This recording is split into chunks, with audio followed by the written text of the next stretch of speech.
everyone, Shameless Sex Therapist Jackie here, she, hers. Welcome back to my channel. So some folks are like, when should a sex therapist be used? So a sex therapist should be used, and sex therapy is a tool to be able to help with solo sexual self-care, be it pleasure, intimacy, and sex, not just sex solely, right? Some different types of things. Sex therapists should also be seen as a resource to use them in order to be able to focus on any types of sexual health diagnoses in the DSM-5. This is more maybe some things that might be related to medical and or mental health struggles. An example for that could be struggling with erectile functioning, struggling with orgasm, struggling with desire discrepancies or arousal. When a sex therapist should be used and seen out for, sexual self-care, because sex therapy is sexual self-care, right? No shame on the sex therapy game.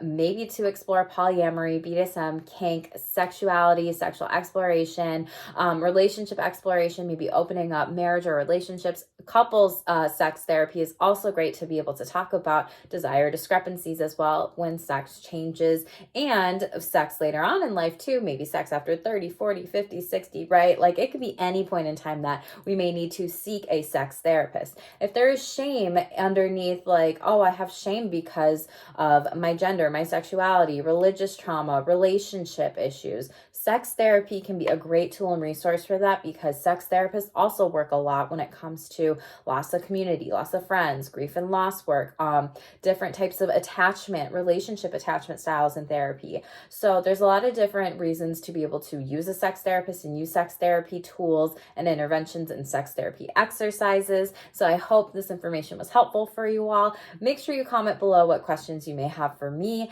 Like, share, subscribe, send it if you felt like this was a helpful video, and make sure to stay tuned for more and stay shameless.